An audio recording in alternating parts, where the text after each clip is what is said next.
Bonjour beauté. Salut. Je m'appelle Patrick. Tu es superbe. Je ne pouvais pas te quitter des yeux lorsque tu es entré dans le magasin. Si cela ne vous dérange pas, pouvez-vous me donner votre numéro de portable? Je m'appelle Betty. Merci beaucoup pour le compliment. Je suis désolée, mais je ne donne pas mon numéro de téléphone à des inconnus. Allez ma belle. Chaque amitié a un commencement. Je t'aime bien, Betty. J'aimerais que nous soyons amis. Bien. Je te le donnerai parce que tu insistes. Je vous appellerai plus tard dans la journée. Je dois partir maintenant. Bonne journée ma belle. Tu as pris toute la journée pour aller chercher une seule chose à l'épicerie. Quelque chose de plus important que ce que j'allais acheter m'a retenu. J'ai rencontré cette belle demoiselle, je ne pouvais pas la quitter des yeux. J'ai dû marcher vers elle et avoir une conversation. J'ai pu obtenir son numéro de téléphone. Ouah! Tu es frivole Patrick.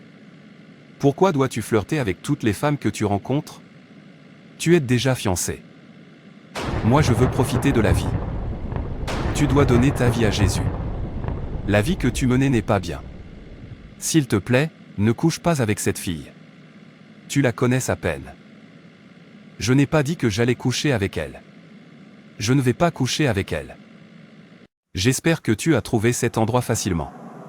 Tu es une belle femme Betty. Mon amour.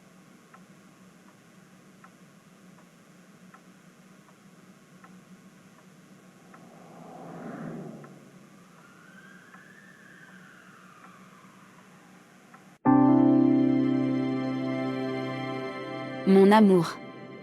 Je me suis trouvé un amant. Viens à moi mon amant. Viens à moi, mon amant. Tu as dit que tu m'aimais. Tu m'as fait l'amour. Viens à moi mon amant. J'invoque votre esprit. Nous sommes liés ensemble au moment où tu as couché avec moi. Ne dis pas un mot. Suis-moi. Suis-moi. Comment? Comment? Comment?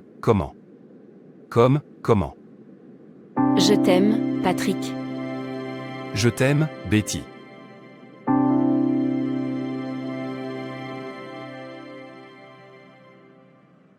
J'ai vu Betty dans mon rêve et nous avons refait l'amour. J'avais de l'amour pour elle dans mon rêve. L'amour de Betty me rend fou. Quel rêve!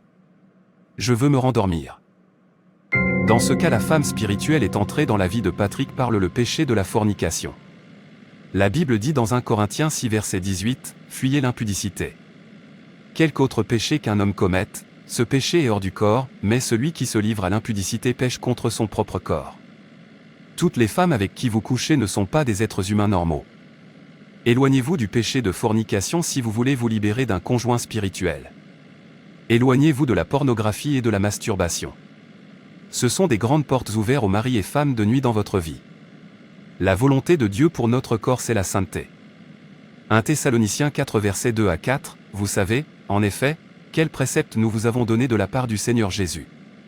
Ce que Dieu veut, c'est votre sanctification, c'est que vous vous absteniez de l'impudicité, c'est que chacun de vous sache posséder son corps dans la sainteté et l'honnêteté. Un autre signe auquel vous devez faire attention si vous avez un conjoint spirituel est de faire l'amour dans le rêve. Tant de gens, même les croyants, vivent cela, ils ne comprennent pas ce que cela signifie.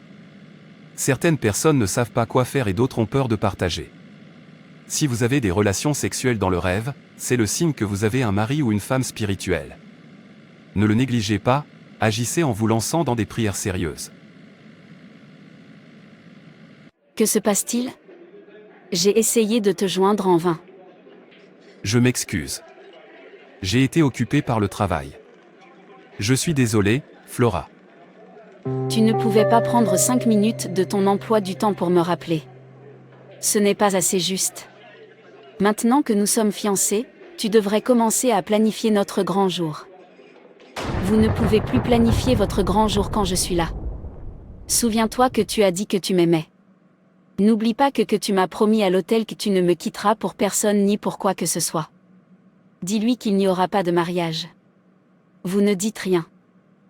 Il n'y aura pas de mariage. Tu m'as bien entendu. Il n'y aura pas de mariage. Est-ce que j'ai l'air de plaisanter? Est-ce que j'ai l'air d'un farceur à tes yeux? De quoi parles-tu? Tu rigoles, pas vrai? Qu'est-ce qui se passe ici? Qu'est-ce que je t'ai fait, Patrick? Qu'est-ce que j'ai fait? Que se passe-t-il, Patrick? Ce que j'ai dit est définitif. Je m'en vais. Que t'a fait Flora? Quand tu l'as fiancée, personne ne t'avait forcé à faire ça. Elle ne m'a rien fait et je le pense sincèrement. Je regrette d'avoir fait ça. Pouvons-nous arrêter cette conversation et parler de quelque chose de plus important? Vous êtes-vous demandé pourquoi des mariages ou des relations qui se portent bien s'effondrent soudainement sans véritable raison? C'est parfois le travail des époux spirituels. Ils ne veulent partager leur partenaire avec personne. Ils sont possessifs envers leur partenaire. Ils provoquent des désaccords et des conflits qui ne peuvent être réglés. Vous êtes dans un mariage où vous êtes fatigué et n'êtes plus intéressé sans raison? Où votre conjoint devient soudainement bizarre envers vous sans aucune raison? Vous devez vous engager dans des prières sérieuses. T'es le sein et arrêtez de pleurer mon bébé. Allaite très bien ce bébé. J'allaite un bébé, dans mon rêve alors que je n'ai même pas de bébé dans ma vie réelle. Je me vois toujours allaiter dans mon rêve. Qu'est-ce que c'est censé vouloir dire? Allaiter un bébé dans votre rêve alors que vous n'avez pas d'enfant dans votre réalité est un autre signe que vous avez un mari spirituel. Vous faites des bébés dans le monde des esprits. Votre mari spirituel ne vous permettra pas d'avoir des bébés dans votre réalité. Parfois, vous vous voyez enceinte dans votre rêve avec un homme à vos côtés comme mari. Si vous vivez cette situation, vous devez prier contre le mari spirituel car vous n'aurez jamais de bébé ni de foyer stable dans votre réalité. Si, en tant que femme mariée et enceinte d'un bébé, vous avez des rapports sexuels dans votre rêve et qu'au réveil ou après quelques jours, vous faites une fausse couche, ce n'est pas qu'un simple rêve. Votre mari spirituel a détruit votre grossesse. Vous devez vous lancer dans un combat spirituel. Le mari spirituel continuera à vous provoquer une fausse couche et à détruire votre maison. Si vous traversez toutes ces choses et bien plus encore, alors vous avez un conjoint spirituel et vous devez lui faire la guerre si vous voulez avoir des enfants, un bon mariage et aussi progresser dans la vie. Vous pouvez prier de cette façon. Jean chapitre 3 verset 16, « Car Dieu a tant aimé le monde qu'il a donné son Fils unique, afin que quiconque croit en lui ne périsse pas, mais qu'il ait la vie éternelle. Seigneur Jésus, je me repens de mes péchés et de tous les péchés générationnels dans lesquels mes pères se sont retrouvés. Que le sang de Jésus qui a été versé sur la croix de Calvaire pour la rémission du péché me rachète de tous les péchés que j'ai faits et de ceux dont j'ai hérité par le sang au nom de Jésus. » Éphésiens chapitre 6 verset 11. Revêtez toutes les armes de Dieu, afin de pouvoir résister aux ruses du diable. Je revêts l'armure de Dieu, et je me dissocie de tout conjoint spirituel. Éphésiens chapitre 6 verset 12. Car nous ne luttons pas contre des êtres de sang et de chair, mais contre les dominateurs de ce monde de ténèbres, les principautés, les souverainetés, les esprits du mal qui sont dans les régions célestes. Jérémie chapitre 1 verset 9. Puis l'Éternel étendit sa main, et toucha ma bouche, et l'Éternel me dit, « Voici, je mets mes paroles dans ta bouche. » Jérémie chapitre 1 verset 10. Regarde, je t'établis aujourd'hui sur les nations et sur les royaumes, pour que tu arraches et que tu abattes, pour que tu ruines et que tu détruises, pour que tu bâtisses et que tu plantes. J'arrache, j'extirpe, je jette et je détruis toute connexion avec tout conjoint spirituel au nom de Jésus. 2 Corinthiens chapitre 10 verset 4. Car les armes avec lesquelles nous combattons ne sont pas charnelles, mais elles sont puissantes, par la vertu de Dieu, pour renverser des forteresses. 2 Corinthiens chapitre 10 verset 5. Nous renversons les raisonnements et toute hauteur qui s'élève contre la connaissance de Dieu, et nous amenons toute pensée captive à l'obéissance de Christ. Je chasse toute imagination maléfique et toute emprise spirituelle que mon conjoint a sur ma vie par le feu du Saint-Esprit au nom de Jésus. J'amène chaque conjoint spirituel qui tourmente et afflige ma vie en captivité à l'obéissance du Christ au nom de Jésus. 1 Jean chapitre 4 verset 4. Car vous êtes de Dieu, petits enfants, et vous les avez vaincus, parce que celui qui est en vous est plus grand que celui qui est dans le monde. Jésus en moi est plus grand que n'importe quel époux spirituel au nom de Jésus. Ésaïe chapitre 54 verset 5. Car ton époux, c'est celui qui t'a faite, son nom est, le Seigneur de l'univers. Ton Rédempteur, c'est le Saint d'Israël, il s'appelle, Dieu de toute la terre, le Seigneur Jésus est mon mari, donc je me désengage de tout conjoint spirituel se présentant comme mon mari ou ma femme par la puissance au nom de Jésus. 1 Corinthiens chapitre 6 verset 17, mais celui qui s'attache au Seigneur est avec lui un seul esprit. Je dénonçais au nom de Jésus tout accord que j'ai avec chaque conjoint spirituel par la puissance du sang de Jésus. Je me joins désormais à mon Sauveur Jésus-Christ au nom de Jésus. 1 Corinthiens chapitre 6 verset 19. Ne savez-vous pas que votre corps est le temple du Saint-Esprit qui est en vous, que vous avez de Dieu, et que vous n'êtes pas à vous? Mon corps est le temple de Dieu, donc aucun conjoint spirituel n'a de prise ou de propriété sur mon corps au nom de Jésus. Mon corps est maintenant le temple du Seigneur, que tout époux spirituel perd ton emprise sur moi maintenant au nom de Jésus.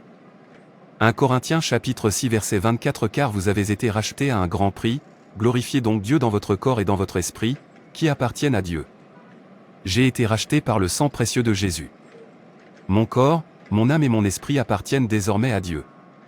Jacques chapitre 4 verset 7. Soumettez-vous donc à Dieu. Résistez au diable et il fuira loin de vous.